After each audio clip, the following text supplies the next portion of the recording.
4 जून को होने वाली मतगणना के बाद ये तय हो जाएगा कि बांसवाड़ा डूंगरपुर का सांसद कौन बनेगा। ऐसे में पहली बार मतदान करने वाले युवाओं की भावी सांसद से क्या क्या उम्मीदें हैं, इसी को लेकर हमने युवा वर्ग से बातचीत की है। इस लोकसभा क्षेत्र में रोजगार से लेकर पलायन तक कई ऐसे मुद्दे हैं जो चुनाव में काफी हावी रहने वाले हैं। युवाओं की मांग है कि इस क्षेत्र में रोजगार, स्टार्टअप्स, मूलभूत सुविधाएं, सड़कों का विस्तार करने के साथ साथ राष्ट्रीय राजमार्ग का निर्माण और शिक्षा, चिकित्सा और जनजातीय संस्कृति को बढ़ावा भी दिया जाए। और क्या कुछ कहना है युवाओं का, लोगों का, जानने के लिए देखिए हमारी ये स्पेशल रिपोर्ट। राजस्थान में दूसरे चरण के तहत में लोकसभा चुनाव संपन्न हो चुके हैं और सभी प्रत्याशियों का भाग्य ईवीएम मशीन बंद हो गया है। उनका भाग्य 4 जून को खुलेगा और किसके सिर पर सेहरा सजेगा यह 4 जून को पता चलेगा। लेकिन जो भी भावी सांसद चुने जाएंगे उनसे क्या उम्मीदें हैं युवाओं की, और युवा क्या सोचते हैं कि जो भावी सांसद हैं वो उनके बारे में क्या सोचते हैं, उनसे क्या आशा अपेक्षा रखते हैं। तो हमारे साथ में कुछ युवा मौजूद हैं, उनसे पूछते हैं कि वो अपने भावी सांसद के बारे में क्या सोचते हैं और क्या उनसे उम्मीद रखते हैं। क्या नाम आपका? जी, मेरा नाम है Yash Vyas, speaker of national youth parliament. ऐसे मैंने राजस्थान को जो रिप्रेजेंट किया है पार्लियामेंट में, नेशनल यूथ पार्लियामेंट फेस्टिवल में। तो आज हमारे लिए सबसे बड़ी बात है कि किसी भी देश की अगर हम देखें तो उसकी प्रगति का जो विषय होते हैं वो कहीं ना कहीं युवा होते हैं, क्योंकि युवा ही देश की शान है, युवा ही देश की मान है। जिस देश में युवाओं का जिक्र किया जाता है उस सरजमी का नाम हिंदुस्तान है। और जैसा कि आपने बताया कि अभी हमारे जो सेकेंड चरण का जो मतदान है वो लगभग पूर्ण हो चुका है। तो आज हम हमारे जो भावी सांसद उनसे क्या उम्मीद रखते हैं, इस विषय पर आपने चर्चा का जो विषय चुना है। पहले तो मैं आपकी जो पूरी जो टीम है उसका बहुत बहुत धन्यवाद ज्ञापित करना चाहूँगा कि आपने एक मंच दिया कि युवा सोचता क्या है, युवा बोलो मुंह तो खोलो। तो आज आवश्यकता है और उस पर आपने सार्थक चर्चा के लिए हमको बुलाया है। सबसे पहले तो मैं यही कहना चाहूँगा कि आज हमारे वागड़ क्षेत्र में अगर हम देखें तो सबसे बड़ी जो चीज़ है कि आज भी हमारा जो वागड़ क्षेत्र बांसवाड़ा डूंगरपुर है वो मूलभूत सुविधाओं से वंचित है। ये कहीं ना कहीं हमारे लिए एक बहुत बड़ा चिंता का विषय है। सबसे पहली बात हम करें शिक्षा की, तो यहाँ की शिक्षा की ऐसी व्यवस्था नहीं है। आज भी हमारे जो युवा हैं उनको हायर एजुकेशन के लिए बाहर जाना पड़ता है और अभी पूरी तरह से शिक्षा जो है उतनी मजबूत अवस्था में आई नहीं हमारे वागड़ में, क्योंकि चाहे वो इंजीनियरिंग की बात हो, चाहे वो हायर एजुकेशन की बात हो, चाहे वो ऐसी रोजगार परक शिक्षा हमारे यहाँ इतनी है नहीं। दूसरी बात चिकित्सा का विषय आता है। आज हमारा बांसवाड़ा संभाग बन चुका है, लेकिन दुर्भाग्य की बात है कि आज भी हमको चिकित्सा व्यवस्था के लिए उदयपुर, अहमदाबाद या बड़े बड़े जो शहरों में हमको जाना पड़ रहा है। लेकिन मेरा ऐसा मानना है कि हमारे क्षेत्र में मूलभूत सुविधा तो होनी चाहिए, क्योंकि शिक्षा और चिकित्सा मूलभूत सुविधा है। और हम बात कर रहे बड़े बड़े विषयों की, लेकिन पहली बात तो हम शिक्षा और चिकित्सा को ही देख ले तो वो आज हमारे पूर्ण रूप से विकसित नहीं हो चुकी। आज भी आप हमारे जाओ जिले के सबसे बड़े अस्पताल में कई प्रकार की कई सारी दुविधाएं मिलेंगी। इस पर हमको ध्यान देने की आवश्यकता है। आप सांसद से क्या अपेक्षा करें, क्या आगे कार्य? सबसे पहली तो अपेक्षा मेरी चाहते हैं कि देखो आज हमारे सबसे बड़ा मुद्दा ये हो रहा है कि हमारे यहाँ के जो चाहे वो जितने भी हमारे जनजाति समाज के जो लोग हैं वो कहीं ना कहीं वो रोजगार के लिए पलायन कर रहे हैं। तो क्यों ना हम कनेक्टिविटी जोड़े, उन कनेक्टिविटी के माध्यम से इस रोजगार पर शिक्षा देने का प्रयास करें। आज हमारे जो बांसवाड़ा डूंगरपुर में जो रेल की जो कमी है कहीं ना कहीं सरकार उसको पूरा करने का प्रयास भी कर रही है। तो कनेक्टिविटी बढ़े, रोजगार जल्द से जल्द मिले, स्टार्टअप की शिक्षा हो, कृषि की व्यवस्था हो, उसको चाक चौबंद की व्यवस्था को पूर्ण किया जाए, सुरक्षा की व्यवस्था को मजबूत बनाया जाए, तभी हमारे जाकर जो है वो वागड़ विकसित होगा। और मैं एक बार फिर से कह रहा हूँ, हमें मूलभूत सुविधाओं पर ध्यान देने की आवश्यकता है। शिक्षा व चिकित्सा, उसमें हमें बांसवाड़ा को कहीं ना कहीं राजस्थान में प्रगति की आवश्यकता है। अगर आप रैंकिंग निकालोगे, हमारे जो राजस्थान के अभी 50 जिले बन चुके, आप रैंकिंग निकालो, शिक्षा और चिकित्सा में बांसवाड़ा बहुत नीचे आ रहा है। आप क्या सोचते हैं जो नए सांसद आने वाले हैं उनसे क्या अपेक्षा आपकी? मेरा नाम खनक उपाध्याय है। सबसे पहले तो मैं ये बोलना चाहूँगी कि जब युवा मतदाता देश की नीतियों में अपना भूमिका निभाए और कहीं ना कहीं वो जाकर राष्ट्र निर्माण की बात लाए, तो उसकी ये सार्थकता है कि हमें आज हम देख रहे हैं कि बांसवाड़ा में हमारा संभाग भी बन चुका है। जैसे कि यश व्यास ने भी बोला, चिकित्सा में कहीं ना कहीं हम पीछे रह चुके हैं और अभी जैसे यहाँ पर कुछ बोलने की बात आती है, वहाँ भी युवा पिछड़े हुए हैं। उन्हें बस जाकर कहीं ना कहीं वो दूसरे में लगे हुए हैं, बट उन्हें भी यहाँ पर अब देखना चाहो कि यहाँ पे युवा इतने सारे हैं, पर फिर भी उनमें जो है एक बांसवाड़ा के लिए कुछ उनमें ऐसा है नहीं कि हम कुछ करें ऐसा।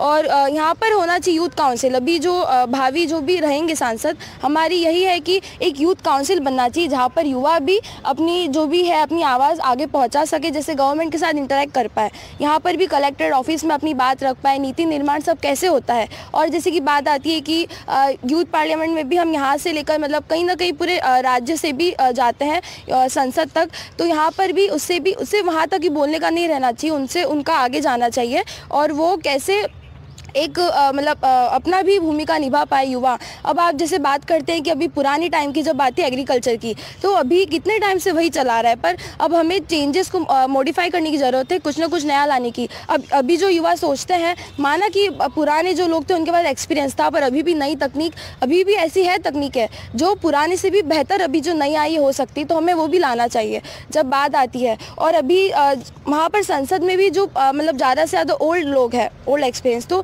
यूथ को लाने की बहुत ज़रूरी, क्योंकि कैसे होता है अभी बात है, अगर हम युवाओं को लाएंगे पॉलिटिक्स में, उसमें तो देश का जो एक स्तंभ है वो बन पाएगा। तो हमें युवाओं को एक्टिव करने की ज़रूरत है। अब यहाँ युवा सिर्फ कहीं ना कहीं एक खेल जगत या कहीं ना कहीं सीमित रह गए, हमें उनका स्किल डेवलपमेंट, स्किल की वोकेशनल ट्रेनिंग बहुत ज़रूरत है, स्किल्स की। और जब बात आती है वोकेशनल ट्रेनिंग्स की, तो उन्हें भी साथ साथ पढ़ाई में साथ साथ अभी जैसे एनईपी नए चेंजेस लाया है, तो वो भी उसमें भी हमें ये लाना चाहिए कि कैसे अब मैथ्स में सिर्फ वहीं तक नहीं रह गया है कि आप है ना जो गणित में जो सॉल्व करते थे वो सब, अब उनको लाइफ से रिलेटेड आना चाहिए, कैसे वो भी चेंजेस ला पाए। और बांसवाड़ा की अभी मैं बात करूँ तो फिलहाल हमें भी अगर ऐसी हमें अपॉर्चुनिटीज़ मिले कि हम बांसवाड़ा को विकसित करने की, और में क्या ले पाए, क्योंकि हमसे भी ज़्यादा आगे डूंगरपुर बढ़ रहा है। अभी रेल का भी कितने सालों से चला आ रहा है पर नहीं हो रहा है कि ये, क्योंकि कहीं ना कहीं इसमें भी युवाओं को जोड़ा जाए कि कैसे कुछ क्या हो सकता है, कैसे कनेक्टिविटी ला सकते हैं शहरों से। तो युवाओं की जो सोच है बेहतर, मैं बोलना चाहूँगी कि कहीं ना कहीं वो आगे सोच के आगे बढ़ सकते हैं हम लोग। नए जो सांसद बनने वाले हैं उनसे आपकी क्या अपेक्षा, क्या रोजगार की बात करें या यूथ की बात करें? एक होता है बेसिक स्ट्रक्चर ऑफ कॉन्स्टिट्यूशन, जिसको सुप्रीम कोर्ट या कोई और भी चेंज नहीं कर सकता है, लेकिन एक होती है बेसिक ज़रूरत और बेसिक एमिनिटीज़, जो कि मेंबर ऑफ जो पार्लियामेंट है वो व्यक्ति विशेष के समाज की चेंज कर सकता है। ठीक है, तो ये दो चीज़ होती है, जैसे एजुकेशन हो गया या हेल्थ सेक्टर हो गया। ठीक है, हेल्थ सेक्टर का जो जीडीपी है वो भी वैसे भी बहुत कम ही है एज़ कम्पेयर टू अपन अगर दूसरे कंट्री से देखें, यूरोपियन नेशन से। तो ये दो चीज़ें होगी। अगर तुम यहाँ पे जैसे कि अपन के पास में सिर्फ जो एमजी हॉस्पिटल है, उसके अलावा तो दूसरा कोई ऐसा सेकेंडरी लेवल का कोई हेल्थ इंस्टीट्यूशन नहीं है, तो उसको भी तुम डेवलप कर सकते हो। ठीक है, उसके बाद में जो यूनियन लिस्ट के जितने भी सब्जेक्ट्स हैं सारे मेंबर ऑफ पार्लियामेंट के अराउंड ही इवॉल्व होते हैं। उन चीज़ों के अंदर वो जितनी भी परफॉर्मेंस सुधार सकते हैं, ये दो तीन चीज़ें हो गई। उसके बाद में अगर जितनी जल्दी अगर रेलवे जाती है, तो जो चीज़ें जैसे कि गुजरात वगैरह हो गया, उसके बाद में महाराष्ट्र हो गया, यहाँ से अगर अपनी कनेक्टिविटी बढ़ती है तो इन्फ्लेशन की जो रेट है उसमें डिक्रीज होगा वो। तो तीन चार चीज़ें। उसके बाद में चौथा जो यूथ है वो छोटी से छोटी चीज़ के लिए अगर बाहर जाता है, जो यानी कि एक तरह से माइग्रेशन कहता है, अगर यूथ वाकई यहाँ पे रहेगा तो अपने क्षेत्र के बारे में सोचेगा और डेवलपमेंट के बारे में सोचेगा, वरना फिर वो बाहर जाएगा तो फिर बाहर ही रहने का सोचेगा। तो ये कुछ चीज़ें कॉम्प्लेक्सिटी है जो इनको विचार करना चाहिए। रोजगार के क्या अवसर पैदा हो सकते हैं यहाँ पे? किस पे? रोजगार के लिए। रोजगार पे ऐसे नहीं। सबसे पहली बात तो शिक्षा, अगर अपन शिक्षा पे भी देखें तो कोई इतना सेंस नहीं है। कितने सारे लोग हैं जिन्होंने बैचलर्स कर दी लेकिन बेरोजगारी घूम रहे हैं। अब यहाँ पे तो नेशनल एग्जाम है जैसे कि रीट है, वो उसके अलावा कोई और सोचता ही नहीं है। तो उनको दूसरी चीज़ें के बारे में सोचना चाहिए, जैसे एंटरप्रेन्योरशिप वगैरह। तो मेन चीज़ वो है कि तुम यहाँ पे लाके एनवायरनमेंट ऐसे खड़े करो कि यूथ जो है वो वहाँ पे जाए, ना कि किसी और कम्पिटिटिव एग्जाम को लेके सिर्फ बैठ जाए। क्या यहाँ रोजगार के अवसर खुले हैं क्या? सर बिल्कुल, ये तो नहीं कह सकते, पर अगर देखा जाए तो थोड़ा बहुत हुआ है परिवर्तन। बच्चे यहाँ पढ़ने के लिए बाहर जाते हैं तो उसकी कुछ सुविधा मिले तो वो ठीक रहेगा। युवती भी मौजूद है, उनसे पूछते हैं कि आपकी जो सांसद होने वाले भावी सांसद है उनसे क्या अपेक्षा है और क्या मांग करते हैं आप? जी, मेरा नाम सलोनी चौहान है और मैं गोविंद गुरु जनजातीय विश्वविद्यालय में केंद्रीय छात्र संघ महासचिव हूँ। और मेरी इस क्षेत्र की सबसे बड़ी समस्या है कि यहाँ के युवा आज भी कहीं ना कहीं अपने आप को दूसरे क्षेत्र के लोगों से कम समझते हैं। तो इसके लिए उनमें एक डेवलपमेंट और कॉन्फिडेंस की कमी है, क्योंकि यहाँ पर उन्हें वो प्लेटफॉर्म नहीं मिल पा रहा है जो उन्हें बाकी क्षेत्र के युवाओं को मिल रहा है, जो उनके डेवलपमेंट में, उनकी एजुकेशन में, उनकी हेल्थ फैसिलिटीज़ में उन्हें हेल्प करें। तो मैं भावी सांसद से ये उम्मीद करती हूँ कि यहाँ पे नारी सशक्तिकरण की जो बात की जाती है उसमें आज भी नारी कहीं ना कहीं अपने आप को सेफ़ महसूस नहीं कर पा रही है। आज भी जो लड़कियाँ हैं उनके घर वाले ये सोचते हैं कि बाहर जाएंगी तो हमारी बेटियाँ कहीं ना कहीं सेफ़ नहीं रहेगी, तो उस वजह से वो अपना पढ़ाई भी, अपना एजुकेशन कंप्लीट नहीं कर पा रही है। तो मैं चाहूँगी महिला सशक्तिकरण, महिला सुरक्षा के लिए यहाँ की सरकार और यहाँ के सांसद अपना काम करें।